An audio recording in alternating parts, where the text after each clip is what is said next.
They say that behind every great evil is an even greater story. Well, tonight on Kaso After Dark, we going to tell you the tale of one of the most notorious criminals in American history. Albert Fish.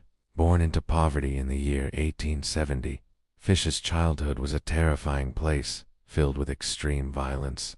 His father, who was abusive and mentally unstable, abandoned the family when Albert was just a baby. This left his mother to fend for herself and her 3 children in an unstable world. As you can imagine, this environment took a massive toll on young Albert. As he grew up, he began to exhibit disturbing behaviors. As a teenager, he began having sadistic fantasies about harming children. And as he got older, these thoughts only got darker. But even more disturbing was the fact that he also felt a strange sense of pride in these thoughts. In his mind, he saw himself as some kind of monster, a predator lurking in the shadows, waiting to strike. And then, in the early 1900s, Fish moved to New York City, and that's where his story took a sinister turn. He began targeting children, abducting them, and doing terrible things to them. To make matters worse, he seemed to take pleasure in the fear he caused. He would send letters to the families of his victims, detailing their deaths in graphic detail.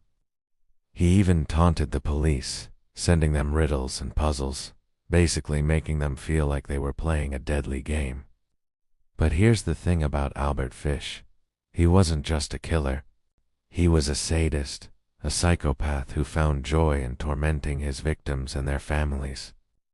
He was like a character from a horror movie come to life.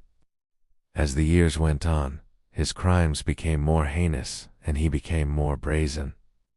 He was like a dark shadow, always present, always watching, striking when he least expected. Then in 1934, after a long and complicated investigation, the police finally caught up with him. They searched his house and found some really disturbing stuff. They found letters, photos, and other things that linked him to all those terrible crimes. When he was finally brought to justice, the details of his crimes were so horrible that the jury didn't just find him guilty. They wanted to make sure he never saw the light of day again.